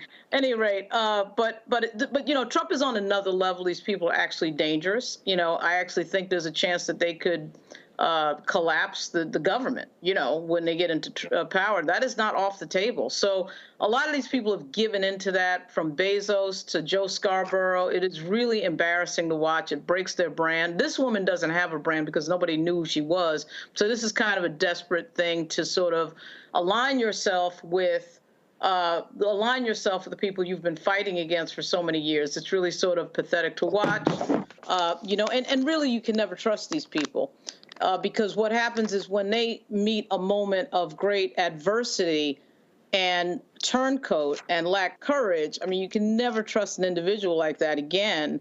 as opposed to the people that you do see fighting online in the party, in the Democratic Party right now against Trump, no matter what. And here's why, you know, when you listen to this sheer stupidity, Greg, you got to laugh at it. I recall a lot of people saying, oh, my God, this is it. We'll never see Trump again. He can't recover from this. It just can't happen. How many times did Biden run for president before he gets elected in 2020? So this constant attack on Vice President Kamala Harris, I'm not gonna say oh somehow it's gonna be a cakewalk that she can win the nomination, she can easily get elected. But this idea that she can't run again is just stupid. And if anybody paying attention to this whole deal, here's the other deal that idiots like Lindy Lee don't want to own up to. And the Wall Street Journal had an article today talking about how there was this protective cocoon around President Joe Biden from the moment he came into the White House. The fact of the matter is, had President Biden run, Democrats would have gotten crushed. Would have gotten crushed. Let's be clear. Vice President Harris lost by 1.6%. Okay? It wasn't a blowout. She didn't get torched. Did you lose battleground states? Answer is yes. But the bottom line is this here. They also held Senate seats. They increased their margin in the House, and they would actually control the House if it wasn't for political gerrymandering in North Carolina. And so this is what's silly. And what a Lindy Lee won't say on Fox News as she's trashing Vice President Kamala Harris, the Biden campaign was out of money. They were broke. The money that the Vice President Harris raised when she jumped in saved their asses. Oh, you know there's video of Lindy Lee saying, oh my God, it would take me forever to raise $1 million. I raised $2 million in a week when Vice President Harris got in. So she had all these things to say. Now, if you want to break down what happened, then you do that. You look at some of the decisions made. You say, okay, did it make sense spending money on all these concerts as opposed to putting money on the ground? How about bringing up the New York Times article of black staffers getting together and saying, hey, you know, in Pennsylvania, in Philadelphia, we've got to create our own plan because headquarters is screwing this thing up. And they didn't tell them. Or what's happening in Georgia as well. Why is it that Lindy Lee, she's got so much to say about Vice President Kamala Harris, but she ain't got jack to say about Jen O'Malley Dillon and Stephanie Cutter and David Plouffe and Quentin Folks? That was the top 4 folks in the campaign. What about all of that? And so that's what I'll say. If you're a Democrat and you're pissed off that you lost, what you do is you actually say, let's assess what happened.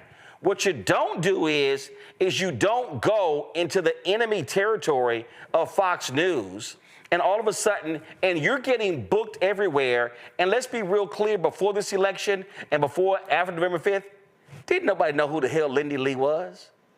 Nobody. So Jamie Harris is absolutely right. And so if you want to figure out why you lost, that's what you do. But you damn sure don't do it by tearing down somebody who actually helped keep your damn party together after the debacle of the June 27th debate. Yeah, it was all a debacle. And again, these narratives are so absurd that to even spend any time on them, you have to do it because we are inundated with them. But again, I mean, it's not a broken record. We have to underscore this, especially now. This is the unmistakable, indelible, foundational importance of Black Star Network and these conversations. You know, make-believe has completely capsized the idiocracy that is the American electorate. You have a man who, if he completes a 4-year term, will be older than Biden is now. And then they talk about giving him another term. Where is the age issue now? There is no age issue. There wasn't an age issue with Biden. Forget his diminished capacity. Forget his diminished capacity. I'm saying that in service of this broader point. The Democratic Party is full of unforced errors. I mean, when we look back again, however many years in the future, the story of this election, I'm convinced at this point, I mean, I'm always open to be unconvinced, but it's going to be voter suppression and disinformation. the fact that the Democrats got as close as they got with all the unforced errors. Yep. I mean, God bless Congressman Jim Clyburn, but let's be very clear. Part of this mess is your fault. You riding with Biden, and then you tell Biden to put Jamie Harrison in charge of the Democratic National Committee. Jamie Harrison couldn't even beat little Lynn Graham in South Carolina. I mean, so they are the monarchs of unforced errors. And with this leadership not even fight they had this earlier this week, they showing you they're going to quadruple down on soft white nationalism. So, I mean, that's where we are. Now, that having been said, as it relates to Ms. Lynn, and you know, we're book snobs. First of all, I don't know what that was behind her in that shot, but the Power Broker, Robert Caro's book, those Lyndon Johnson volumes, John Meacham and all those books they're not the same size. So whatever store you got to give you them cutouts with look like book titles on the back, let me tell you right now, somebody who owns most of the books that were behind you, those aren't books behind her. So I think that sums up metaphorically what she is. In other words, this is what Lauren said. You're just trying to get a check. And like Lauren said, she's going to get a check. It's going to be a lot of people get checks. I don't know how our friend Eddie Glaude gets up in the morning and goes in there and watch that hard white nationalist Joe Scarborough and Mika talk. I don't know how he's going to do it for 2, 3, 4 years, but God bless Eddie. Everybody getting a check. Now, here at the Black Star Network, that is not the case. When y'all donate money here, it goes right back into the infrastructure. This place is more important than ever because think about the day before November the 5th and think about the day after. Doctors Without Borders were in Gaza today. And they say, look at all these signs of ethnic cleansing. The killers of the Israeli Defense Force in the last day have killed at least 32 Palestinians. It's not on the front page anymore. It's not on the second page. It's not in the first section. If it's in the news at all, it's in the corner. What happened to the issue? Disinformation and voter suppression going to be the story here. And the narrative is constantly changing. Joe Biden too old, but Donald Trump is 1,000 years old. Let's give him 50 more years. Let's be clear. This is all a circus. It's all a charade in terms of all this stuff. And turn off all of those talking heads and donate to the Black Star Network and let's batten down the hatches because this rough ride is about to get real quick.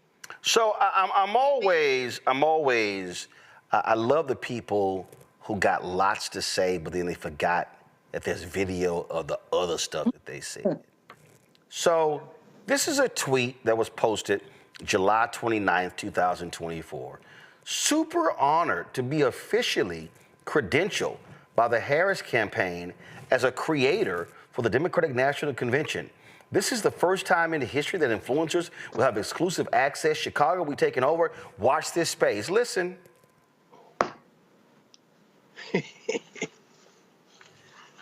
So excited to be one of the creators at this year's Democratic National Convention. This is the first time in history that creators will be credentialed. We'll give you an inside look straight from the convention floor. I can't wait to share history in the making with you. I love you all and can't wait to see you soon. What's good, okay, all right. So that's not the only video I want to show y'all. Allow me to show you this other Lindy Lee video. Because again, it's amazing what people have to say. Now remember, all this trashing about Vice President Harris. This is from August 4th, 2024. With your position there as the National Finance Committee, you're on that. The Harris campaign having raised $310 million in July. That is a huge number. I know you're going to be hosting a fundraiser for Harris in Philadelphia. So now that the campaign has the money, how do you spend it most effectively? Well, 3 words essentially: Pennsylvania, Pennsylvania, Pennsylvania, and that's the case for both campaigns. Both campaigns have committed to spend hundreds of millions of dollars in this state because this is the tipping point state. And also, as I mentioned before, she is now able to galvanize young people in states that were formerly completely out of play. Michigan is back. Young people who were disenchanted or completely tuned out are back. The energy behind her has been absolutely phenomenal. I don't remember this level of excitement since I was a kid cheering for Senator Obama. This is just truly incredible. And just for some perspective, it took me a year essentially to raise $1.1 million for President Biden. It took me a week to raise $2 million for Kamala Harris. So this is astounding and completely unprecedented. Well, Let me help you out. It took you a year to raise $1 million for Biden. It took those black men like myself, it took us 3 hours to raise 1.5. Just saying. Yeah, black women too. Just no. I wasn't on that call. I'm talking about the black men call. So I'm speaking of me. But I'm just saying, she's sitting here like, oh, it took me a year to raise $1 million, and I raised it in a week. But I want people to understand, oh, she brought the young people back. Michigan is now in play. All of those things. See, again, this is why you have to play what folks said before. Oh, remember how, again, she was dogging everybody. This is where her talking about, should Biden be removed? Yeah, I completely get you. I'm not here to tell you otherwise. And I've had many conversations with donors, and these are big donors. I'm talking like $1 million each. The fundraising agreement that we currently have caps the individual amount around, I think it's $960 something dollars, so close to $1 million. So these people, I've been trying to talk them off the ledge. But I also think there's something else that we should consider. It's a Republican convention next week. Trump vows to unveil his vice presidential pick. I think it's actually smart for our party not to do anything drastic until we see who he picks. Because I can bet you, I'm willing to bet that Trump is waiting at Mar-a-Lago to see if he's going to be running against a woman. Yeah, I completely So all of that talk, all of that bluster after the fact. So this is what they say is, you actually show your true colors, not when you win, but when you lose. How about that? You show your true self. If you want to see what people really feel about you, let's see what happens after you lose and not when you win. And people like her, and there are other people like her, there are people who are talking about blow the party up, all these different things along those lines. And again, I'm just going to compare you to the other side. What happened? All of those people, January 6th is going to be the end of Trump. What happened? And what did they do? And this is the whole thing here. See, the real deal, she's talking about, Joy, she's talking about the border, and I'm a conservative Democrat, all these things. And she talking about, I can feel it, the excitement around Trump and the economy. Okay, knock yourself out. But the question is, what are your values? And when they begin to make decisions that are hurting people, then where are you going to be, little Lindy Lee? And if you want to leave the party, go and leave the party. But you know what this tells me? This tells me, Joy, she never had any credibility. She never had any fight in her. If you are so weak that after 2 or 3 days of television hits, you now ready to run, girl, bye.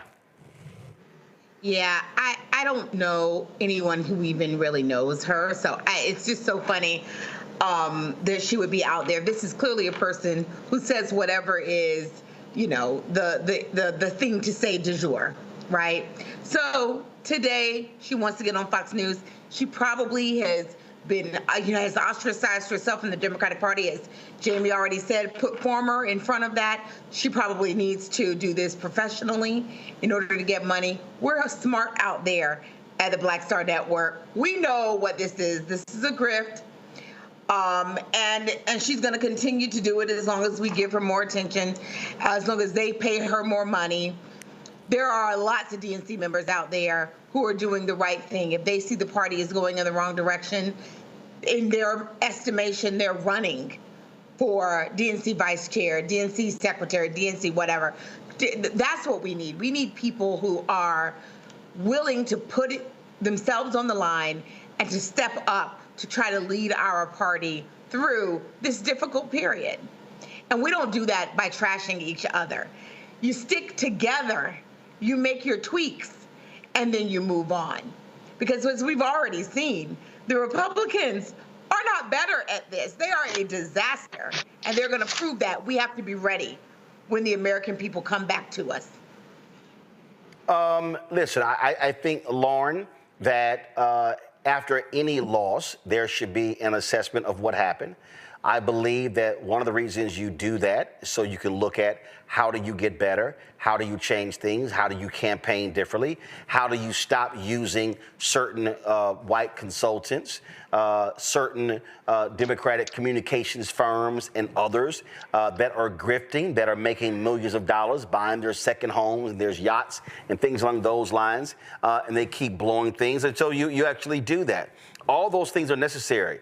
But I do believe when you do an autopsy about why you lost, the whole point is so you can look at potentially winning again. I think it's idiotic for, if you're a Lindy Lee or anyone else, to be attacking the person who came within 1.6% of winning the White House. Lindy, you ain't, matter of fact, I was told Lindy has run for some stuff, and she's lost every time. So that's what you're also are looking at. And yet, Democrats should be assessing what they did, but you also be looking at what you also won.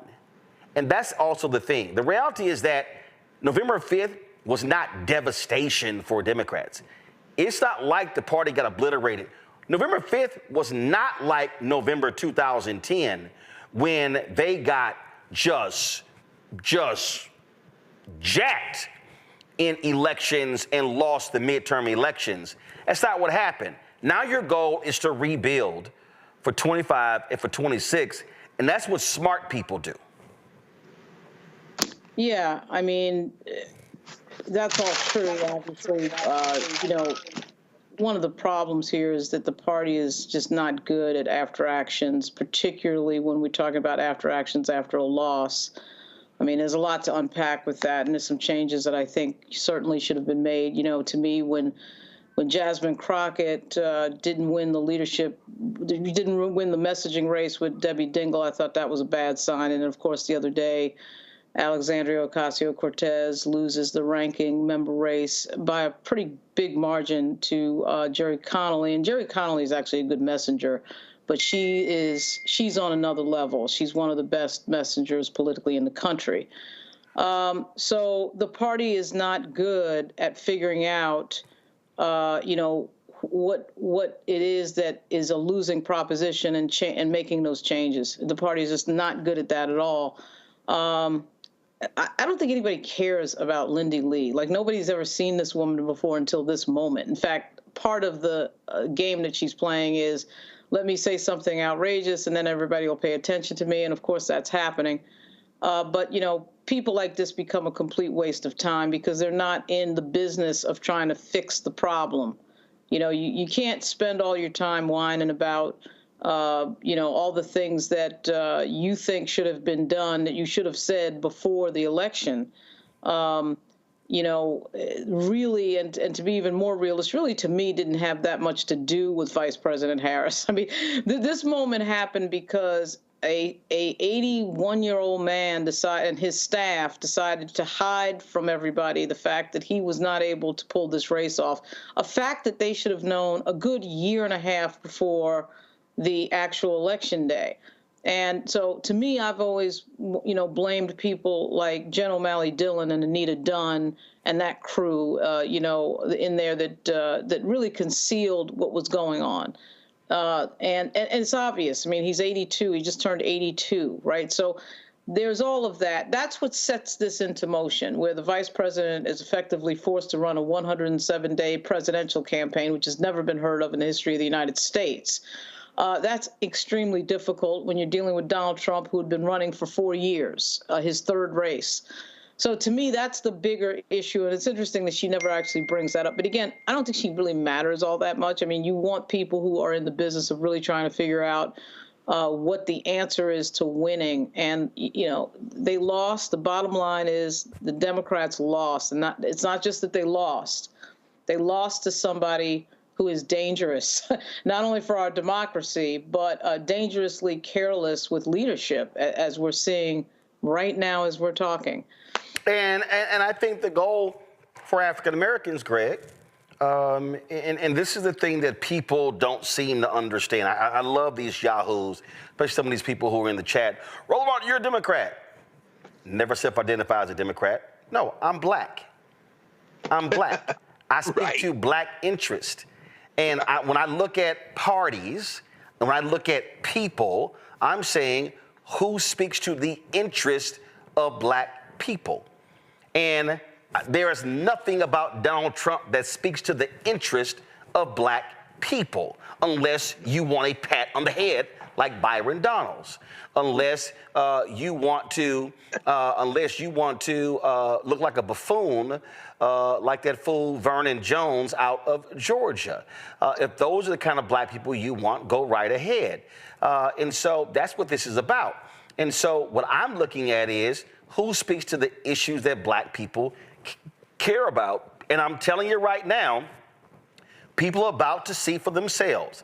And matter of fact, a whole bunch of these FBA, B1, all these people who had so much smoke for Kamala Harris and Joe Biden, they about to see for themselves. You got Ed Bloom right now who said, he is going after the reparations bill. And hell, it ain't even reparations in New York.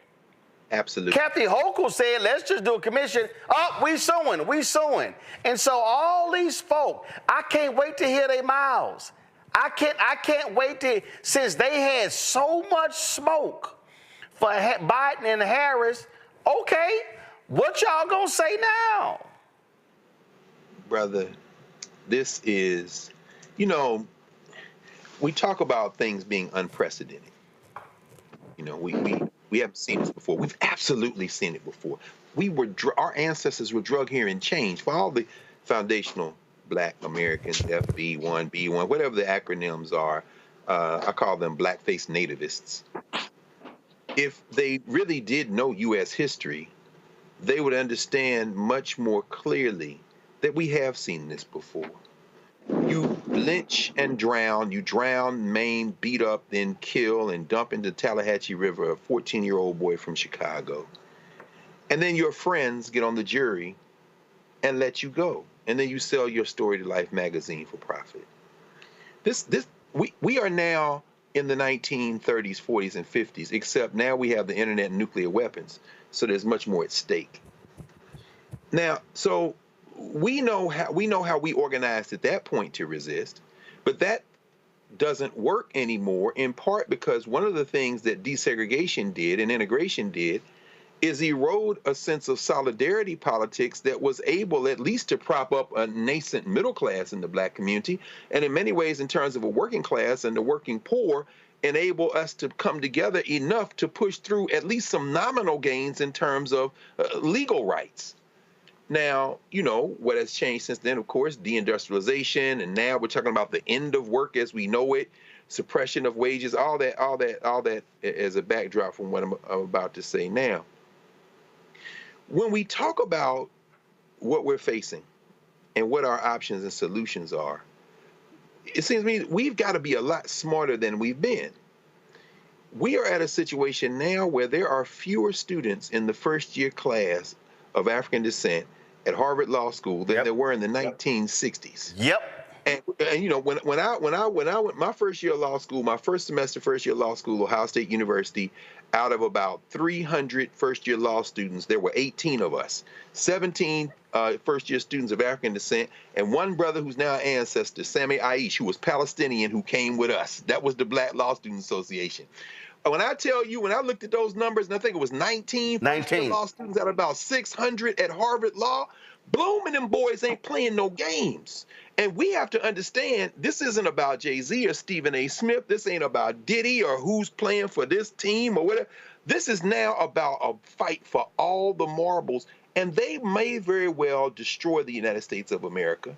And I don't mean that it's going to kill all of us, but I'm saying, look, if Kamala Harris decides she wants to run and be the governor and run for the governor of California, if Buttigieg goes to Michigan and follows Big Gretch, I'm not sure that that's not a bad thing to consider. Why? Because federalism at this point is in the balance, and it could very well be that states' rights, which meant something very different in 1960 to us, may take on a different meaning with a Westmore in Maryland and with California and Michigan. We got to begin to think about this, Roland, again. Yep. I mean, this is time for us to step it up. And that's why, by Democrats breaking the supermajority of the Republicans in North Carolina matters. Yes. That's why 2025, making sure that Don Scott and the Democrats maintain the House in Virginia, so he remains Speaker of the House. Again, that's about power. That's why I said to black folks in Baton Rouge, those of you who stayed at home and allowed a black mayor to lose to a white football coach who had never run for office, and he is now in control of a billion-dollar budget, that's absolutely nonsense. And so for the people who are running around, who run their mouths, and all these people who yap on their YouTube channels and who spend more time doing segments on what we talk about on this show versus anything original, then if y'all keep watching and listening to those fools, then you're going to get everything you deserve. And so people need to understand, and I'm going to say this again and close this show. All y'all folk who think this is a game, you are about to learn. They are going after every single program.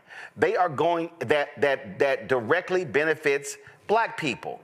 They're going after every scholarship program, fellowship program, every law firm program in corporate America. NASDAQ, they sued them, and NASDAQ no longer can have their diversity goals requiring diversity on their board of directors. They're going after everything, because they say, oh no, we're being hurt, we're being discriminated against. No, they don't want to see black advancement. Now, if some of you so-called Negroes don't understand what's going on, okay, but I'm telling y'all right now, they shutting it down. And y'all are sitting here whining and complaining, oh, the Democrats this and Biden this and Harris this.